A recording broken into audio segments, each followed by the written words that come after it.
Já deve ter ouvido falar na série que tá bombando nesses últimos dias, né? Sim, ela mesma, Round 6 ou Squid Game. Sabia que dá pra aprender muito de fotografia com essa série? Fique comigo até o final desse vídeo que eu vou mostrar várias cenas que me chamaram a atenção do ponto de vista técnico no quesito fotografia. Se você ainda não assistiu a série, fica frio, não tem spoiler. Se assistiu, vale a pena rever essas cenas e analisar do ponto de vista fotográfico, que é bem bacana.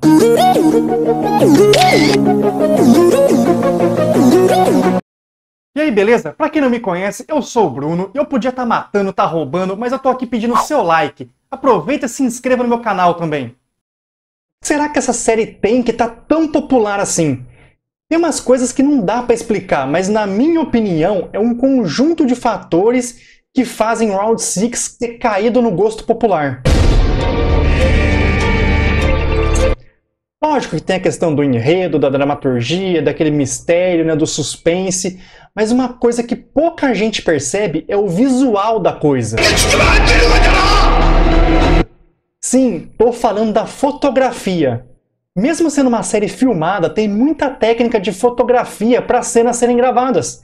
Tem enquadramento, tem composição, tem iluminação e tem o color grading. Guarda bem esse nome que a gente vai falar disso no final.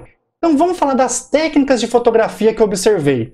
A primeira coisa que eu percebi foi que eles quebram bastante algumas regras.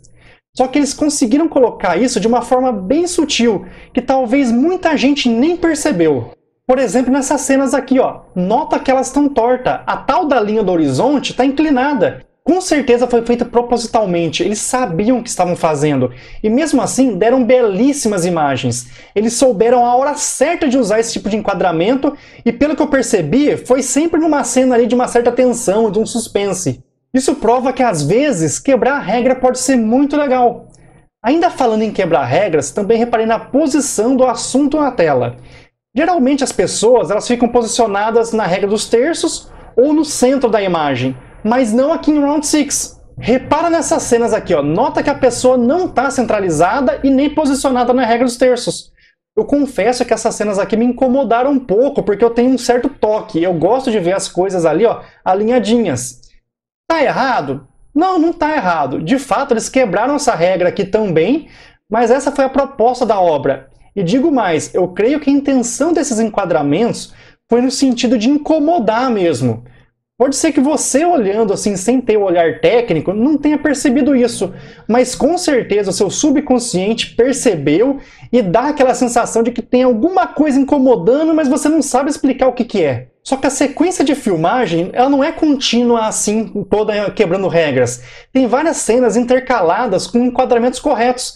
Daí ele meio que quebra o ciclo e não te incomoda tanto a ponto de você querer parar de assistir. Porque tem uma cena ali que incomoda, tem uma outra cena normal, então ele dá um equilíbrio ali. Eu posso estar profundamente errado, mas com certeza tem alguma explicação, não sei se neurolinguística ou algum outro termo, para explicar isso. O fato é, essas cenas que estão fora do enquadramento convencional, de propósito, elas servem para causar algum desconforto no telespectador.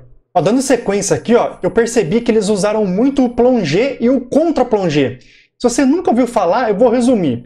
Plongé é quando a câmera está em cima, pegando, né, de cima para baixo a cena. E o contra-plongé é quando a câmera está embaixo, pegando a imagem de baixo para cima. Só que eles usaram dessas técnicas para enfatizar a questão de poder dos personagens. Geralmente a gente usa o contra-plongé quando a gente quer dar um destaque na autoridade daquela pessoa ali, daquele personagem. E é isso que a gente vê nessas cenas dos soldados de vermelho. Sempre que eles vão falar para dar alguma ordem, é filmado de baixo para cima, dando aquela sensação de que ele é o fodão da coisa toda ali, que está acima do resto e que ele tem autoridade. Já quando eles usam o plongé, é para dar uma sensação de diminuição do personagem, no sentido de coitado, de inferior, de ralé. E é exatamente isso que acontece quando filmam os jogadores na presença dos soldados. É tudo ali, ó, de cima para baixo. Agora vamos falar de um enquadramento que foi usado demais nessa série e merece ser comentado sim. Geralmente, quando a gente tem duas pessoas conversando, o normal é pegar um ângulo lateral mostrando as duas pessoas de perfil. Só que em Round 6 eles usaram muito um outro tipo de enquadramento, onde a pessoa em primeiro plano fica desfocada e o foco ele vai todo ali no segundo plano. Não é errado não, esse tipo de enquadramento é muito utilizado também. Mostra que dá para fazer foto muito criativa quando você desfoca o primeiro plano. Outra coisa que vale muito a pena comentar são aquelas cenas minimalistas. Olha isso, o que são essas imagens? Eu particularmente gostei bastante. O minimalismo ali não tem muito o que comentar, até porque cada cena teve um propósito diferente e usaram de artifícios diferentes em cada uma delas. Mas para quem gosta desse tipo de fotografia, deve ter pagado um pau para essas cenas aí, igual eu.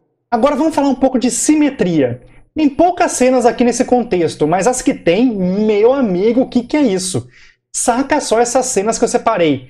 Para quem não sabe, simetria é quando os dois lados da imagem eles são iguais, mas invertidos ali, né? Como se fossem espelhados, né?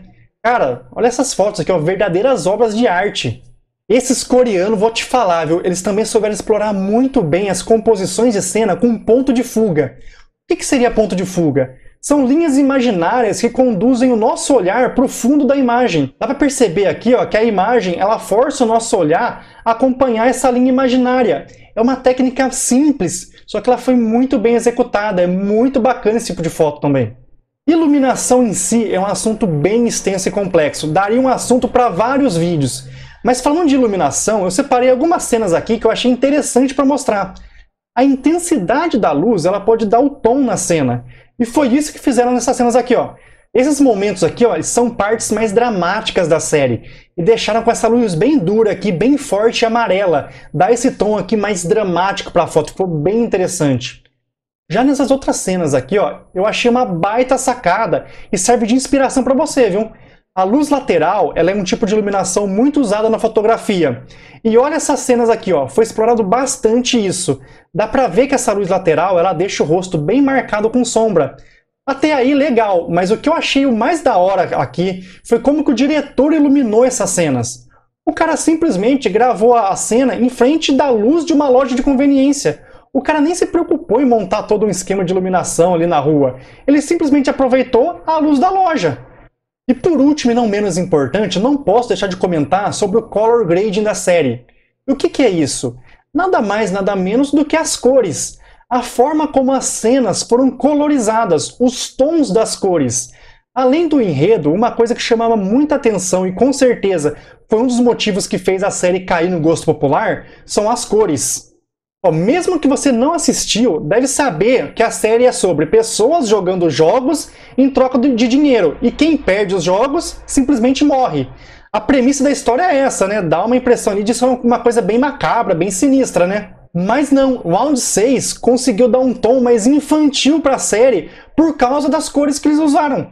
O tom pastel ele dá um ar de nostalgia e aliado aos jogos que tem a ver com brincadeira de criança, né, dos personagens, dá esse toque mais leve no visual da série, mesmo o enredo sendo meio sinistro e sendo para adultos. E sem falar também que souberam usar muito bem o que a gente chama do círculo cromático. Por exemplo, aqui nessas cenas, ó, onde a cor do uniforme dos jogadores é verde. As paredes elas são um verde um pouco mais claro e a roupa dos soldados são vermelhas. No círculo cromático, as cores que se contrapõem são as cores que combinam e são mais agradáveis de se olhar. Essa paleta de cores caiu muito bem na série, e até mesmo as cenas mais sinistras, elas ficam com um tom mais leve por conta dessa colorização. Em qualquer outro filme de terror, cenas assim seriam num tom neutro, assim, como preto, cinza, um marrom, aqueles brancos sujos. Mas aqui não, o verde e o vermelho ali nesse tom, ele dá essa quebrada nesse clima sinistro. Em algumas outras cenas, eles investem em cores vivas também, como o amarelo, que dá essa quebrada no círculo cromático e mesmo assim fica sensacional a disposição das cores. Só para finalizar, ó, olha como que é importante saber trabalhar com as cores. Além deles terem escolhido uma paleta de cores bem interessante, que deu ali um tom que casou muito bem com a história. Olha essas fotos aqui das gravações, sem edição de color grading. Olha o verde do uniforme, como que ele é muito mais vivo. E olha aqui como é que ele ficou na série, esse tom mais pastel aqui. Isso que fez toda a diferença ali no color grading da série. E não é à toa que essa série tá tão famosa, os coreanos conseguiram juntar muita coisa legal, tanto na parte do roteiro, os personagens, os atores, a trilha sonora também, fotografia e vários outros elementos que culminaram no sucesso que está sendo o Round 6. Então é isso, com certeza tem muito mais lições de fotografia que a gente pode tirar analisando essa série. Se você notou alguma outra coisa ali que eu não listei aqui, deixa nos comentários aí, quem sabe eu faça a parte 2 desse vídeo. Tá a fim de aprender a editar fotos? Eu vou deixar aqui na descrição um link para um curso especial de edição de fotos totalmente voltado para fotógrafos, hein? São 16 horas de conteúdo em mais de 40 videoaulas, tanto de Lightroom quanto Photoshop, né? Que vão te ensinar desde como abrir uma foto até fazer tratamento de pele profissional. Tá esperando o quê? Bora clicar nesse link aqui, ó, para garantir o seu curso de edição de imagens para fotógrafos.